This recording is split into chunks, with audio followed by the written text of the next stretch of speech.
Vasco sofre transfer ban pela compra do volante Adson, porém o clube se posiciona. Volante Jair pode ou não deixar o Vasco, inclusive esse é um dos motivos que ele não foi relacionado para os 2 últimos jogos do Campeonato Brasileiro. E também a situação de Rodrigo Caetano, ele pode ou não pode pintar no Vasco, lembrando que nós nesse momento estamos sem um diretor executivo. Rayan, Verrete, esses e outros temas vocês vão ouvir aqui após a vinheta.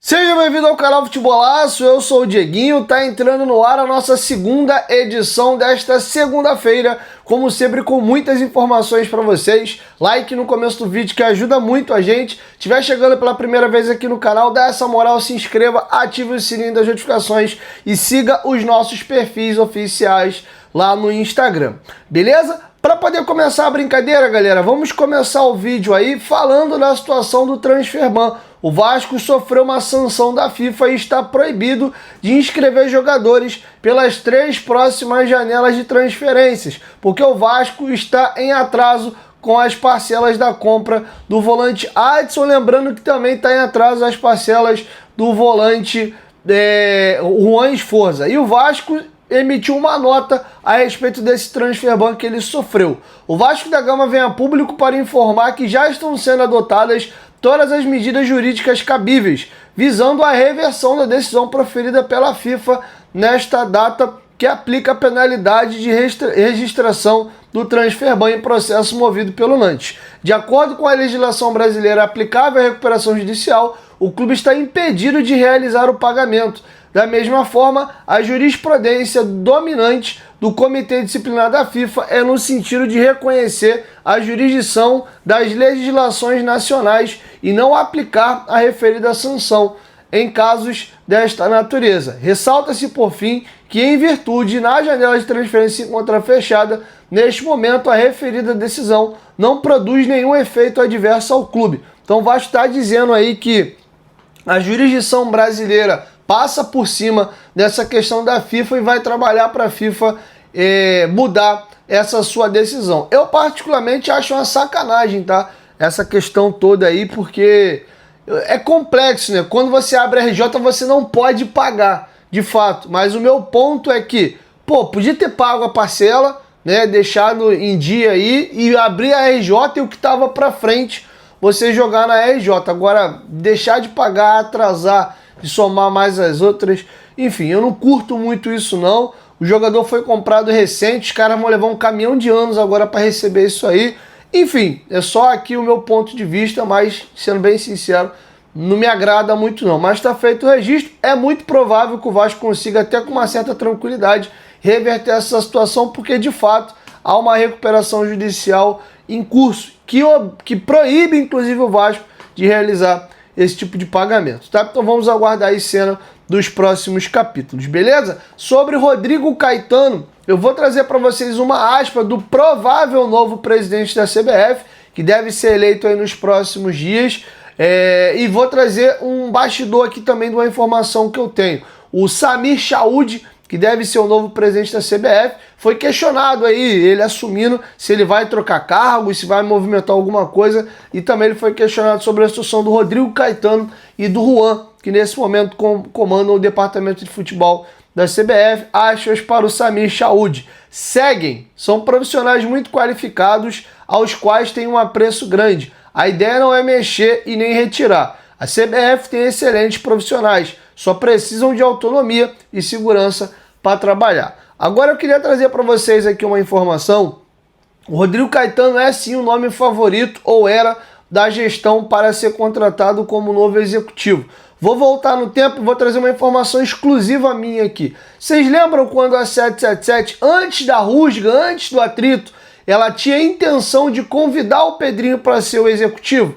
Houve um início de conversa, isso foi confirmado pelo próprio presidente Pedrinho lá na entrevista que ele me deu no Futebolaço Podcast, porém a coisa de repente mudou e, enfim, passaram a não ter mais contato, melou a possibilidade do convite dele ser o executivo, e depois houve até a questão lá do litígio. Mas a informação que eu tenho é que quando o Pedrinho foi contactado para entender se havia interesse dele ou não de assumir o cargo, e inclusive ele sairia da Rede Globo para poder assumir essa função, o Pedrinho sugeriu o nome do Rodrigo Caetano. Isso aqui é informação, tá? E ele, eu contrato o Rodrigo e eu vou como um coordenador técnico. Seria um trabalho entre Pedrinho e Rodrigo Caetano. Acabou que o negócio melou, não foi para frente, a própria 777 desistiu quando demitiu lá o Paulo Brax, acabou contratando à época o Alexandre Matos, mas essa era a ideia. Quando o Pedrinho foi consultado sobre a possibilidade de ser contratado para ser executivo, ele fez essa indicação. Então tá feito aí o registro para vocês. Então agora, como o Pedrinho é o presidente, naturalmente, estando disponível, cabendo no orçamento e o Rodrigo desejando, seria o nome natural para vir ao Vasco. Porém, hoje o Rodrigo é diretor da CBF e ele não vai trocar a CBF para vir ao Vasco. Óbvio que a queda do Edinaldo fez com que suspeitasse de que, pode ser que caia geral, haja grandes modificações, tá vindo um presidente novo. Porém, o Samir Chaud diz que não, vai manter os profissionais que estão empregados, então a chance do Rodrigo Caetano com esse cenário vir ao Vasco é zero. Lembrando que o Marcelo Santana foi demitido depois da derrota para a equipe do Vitória e desde então o Vasco não tem um diretor executivo no comando, tá? A gente está falando aí de uma semana, mais ou menos 9 dias aí já que a gente está caminhando sem ter um diretor executivo, beleza? E um detalhe, contratar quem? Eu olho para o mercado, os executivos que têm um pouco mais de nome, todos sem exceção estão empregados. A gente tem condição de tirar executivo de clube dos outros e vão pagar multa rescisória aí para contratar executivo? Complicado, cara. De verdade, eu vejo o nome do Caetano como um sonho. Se ele pudesse sair da CBF e vir ao Vasco, é para soltar foguete. Mas sendo muito sincero, vai contratar quem? Então, tá arriscado vir mais um nome nível Marcelo Santana. Novo, primeiras experiências. Enfim, se você quiser sugerir algum nome palpável, tá? Nome que esteja aí disponível no mercado, deixa aqui embaixo nos comentários.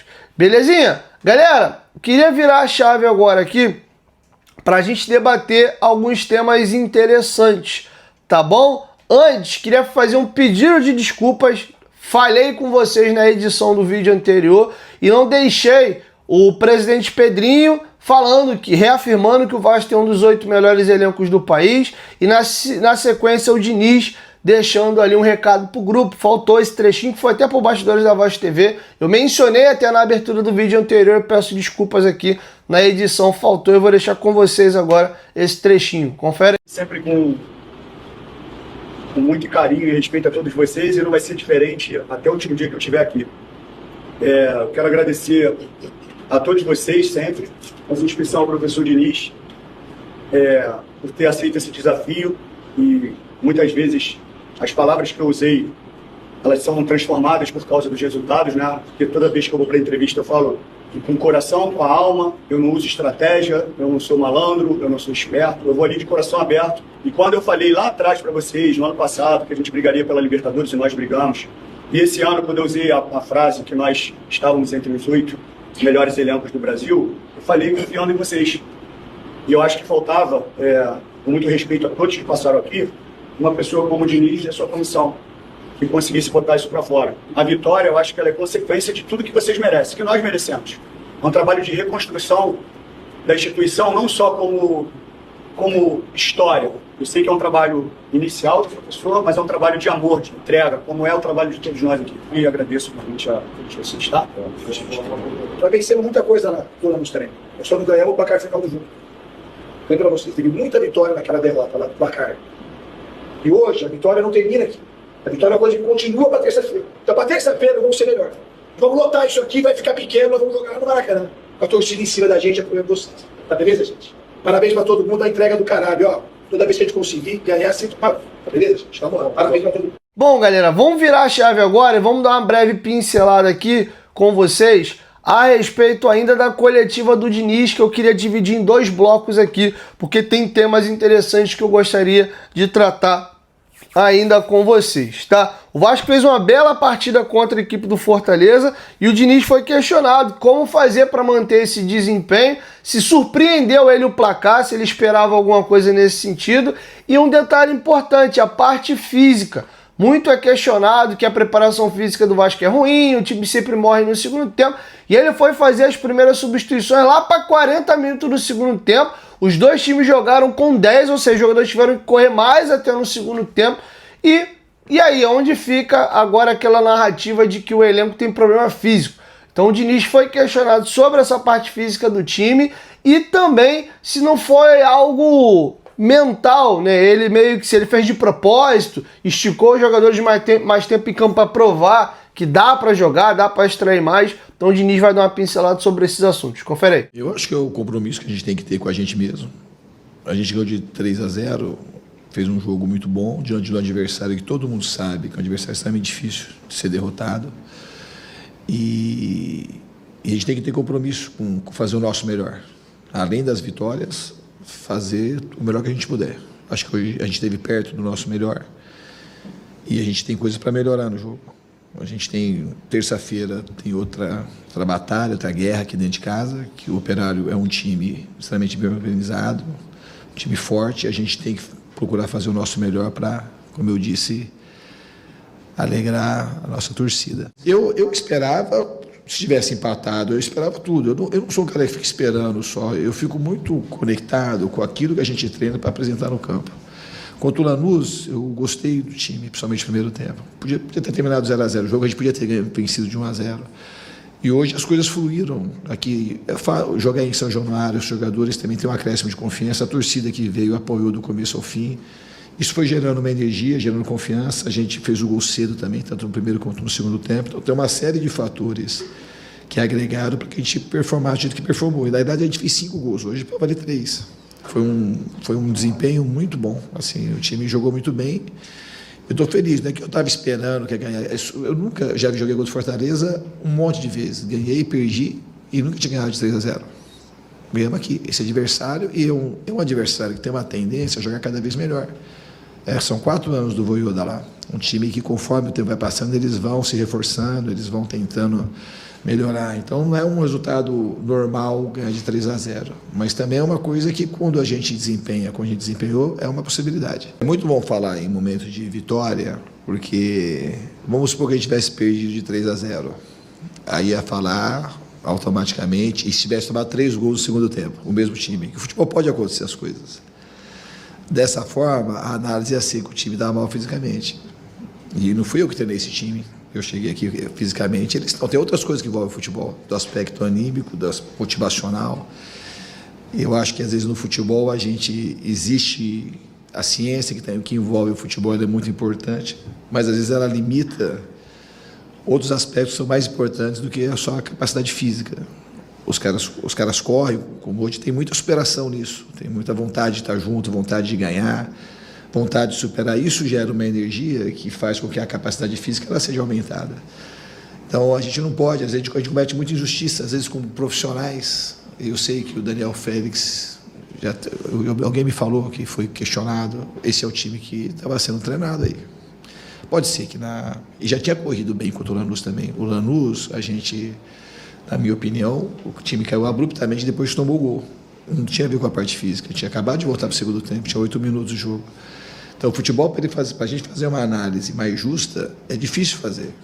E eu convido a vocês, quem quiser fazer uma análise mais detalhada, com mais profundidade, vai informar melhor o torcedor e vai sair na frente da imensa maioria, que fica comentando o resultado do jogo. Se a gente comenta o resultado do jogo, a gente vai cometer muitas injustiças, que tem um monte de profissional aqui, como tem aí. Então, o trabalho do Vasco, de quem estava aqui com o Caribe, e as pessoas que estão aqui do staff, é um trabalho de excelência. Mas quando, às vezes, perde e às vezes ganha.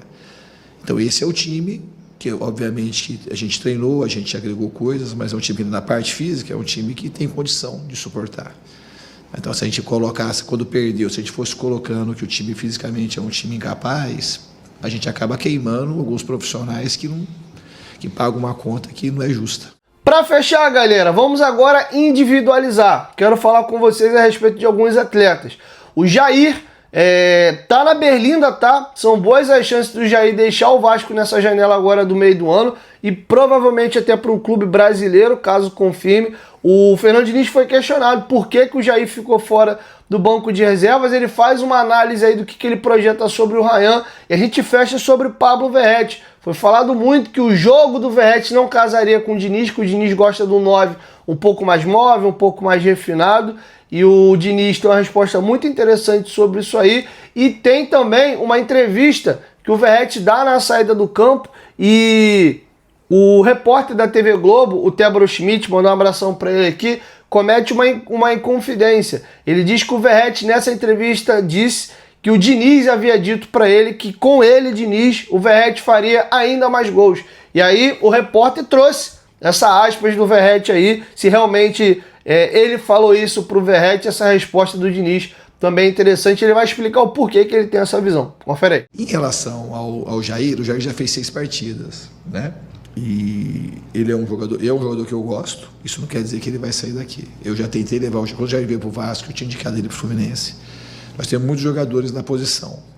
E a gente está numa análise de saber se o Jair vai ficar, se não vai ficar. É uma coisa assim, completamente aberta com ele. Eu gosto muito de jogador. É um jogador que eu gosto. A gente tem muito jogador na posição, a gente precisa abrir talvez um pouquinho a folha, mas isso não quer dizer que o Jair vai sair, muito pelo contrário. Se ele quiser ficar, ele é um jogador, eu repito para vocês, ele é um grande jogador. Já tentei levar o Jair pelo menos 2 vezes para os times que eu estava. É só uma questão de composição de elenco.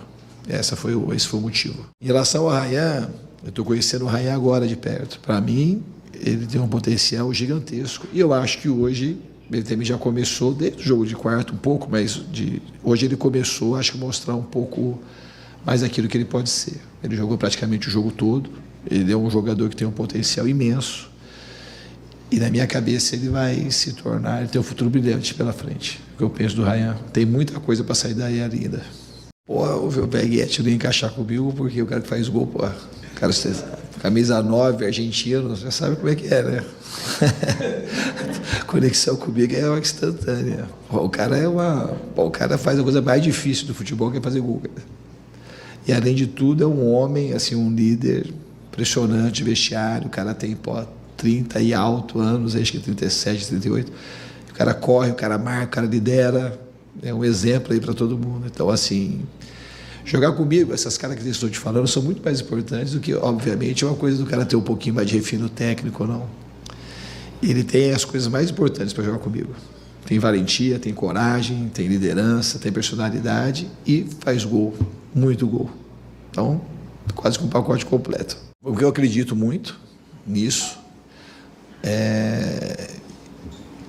pela maneira que o time joga, para mim é sempre importante ter um jogador com características de finalizar, como é o Verratti, como foi o Cano, como foi o Brenner no São Paulo.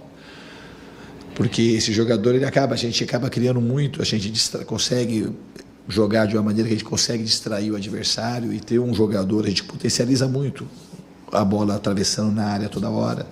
Então eu acho que o Verratti tem assim características, isso não é uma promessa, mas é uma intuição e aquilo que eu acredito, que eu acho que a gente tem tudo para... E a maneira que ele se comporta também. Eu acho que o Verratti, além de tudo, ele cria para ele próprio uma energia muito positiva e um merecimento, que são coisas também que eu acredito. Então eu falei para ele de fato que eu acredito. Eu acho que estou te dando aí alguns elementos, deve ter outros elementos que não me vêm à cabeça agora.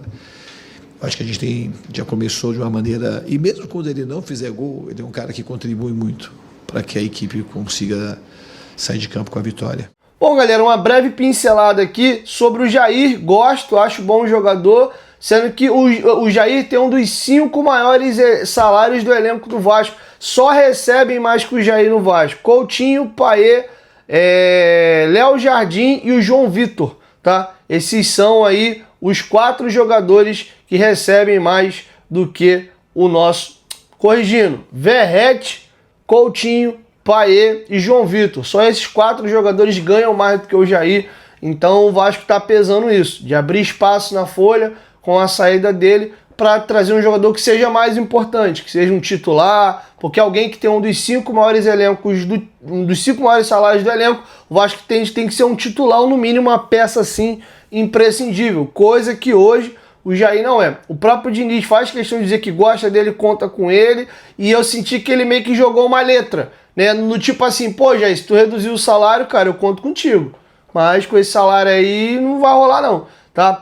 Foge um pouco da mão do Diniz, tá claro que pelo Diniz ele fica, então o contrato dele encerra em dezembro, inclusive ele pode fazer um pré-contrato agora, dia 1º de julho, então a situação de momento é essa. Se o Jair reduzir drasticamente o salário, eu não vejo problema algum ele continuar no grupo, realmente o problema é ter esse salário e para ser hoje um reserva, mas a gente tem que ter profundidade de elenco, a gente vai precisar de peças, o Jair é um cara que tem muito a cara do estilo de jogo do Fernando Diniz, vejo ele sendo bem aproveitado na mão do Diniz, mas com esse salário realmente complica, tá bom? E o Verratti, uma coisa que me chamou a atenção e me fez refletir, o Vasco diminuiu essa quantidade de cruzamentos na área, sendo que o Verratti tem uma característica que é pouco falada e o time do Diniz tem condição de entregar isso, que é cruzamento do primeiro para o segundo pau, para o atacante fazer o gol ali de carrinho ou chegando, batendo de primeira. O Verratti tem uma penca de gol com a camisa do Vasco assim. São os 2 gols que ele mais faz, de cabeça e esse cruzamento do primeiro para o segundo pau que ele chega dando um carrinho acompanhando a jogada. Tem um passe de 3 dedos lindo do Coutinho lá contra o Melgar, que ele faz um gol assim. Tem um lançamento do Paê em São Januário contra o Vitória, que ele dá um shark ataque no segundo pau e faz o gol. Tem um gol contra o Atlético Goianiense pela Copa do Brasil, que ele empata o jogo no finalzinho. É um Piton que cruza uma bola, ele chega meio de voleio ali, dando um sem pulo e faz um gol assim. Então a gente se pega muito no Verratti fazendo gol de cabeça, mas essas bolas que cruzam a área para ele acompanhar no segundo pau, ele vai bem. Então não só aquela coisa de vai no fundo, joga o balão para dentro da área e seja o que Deus quiser. Então o Verratti fez 2 gols com esses cruzamentos do primeiro para o segundo pau contra a equipe do Fortaleza. Então o time do Diniz trabalha bem essa bola e os jogadores chegam em condição de cruzar a bola pela área. Não é quando a gente fala fazer cruzar a bola na área, não é necessariamente esse chuveirão maluco aí. Então o Verratti também tem capacidade de fazer gol nesse sentido. Então acho que dá match sim. Óbvio que eu espero que o Verratti melhore. Principalmente o pivô dele, cara. Porque assim, imagina que ele vai aprender a driblar, pô, que ele vai ganhar velocidade, acho difícil. Mas que pelo menos ele consiga fazer uma parede, cara. Sustentar, usar o corpo de vez em quando, fazer uma tabela direitinho. Se ele melhorar só isso, acho que já melhora muito. O resto é meio difícil. Jogar a bola no espaço, pra ele correr, esquece. O cara com quase 37 anos de idade não vai aprender a correr. Velocidade ou você tem ou você não tem, conforme você vai envelhecendo, você vai perdendo ainda mais, tá bom? Então é isso, assim eu encerro com vocês a nossa segunda e última edição. Amanhã é dia de jogo, se Deus quiser vamos emplacar 3 vídeos para vocês. A ideia é subir um vídeo de manhã cedo, um na hora do almoço e o nosso tradicional pós-jogo depois da partida, beleza? 1, 2, 3, futebolaço, tamo junto família, e a qualquer momento eu volto com a nossa primeira edição de terça-feira. Tamo junto.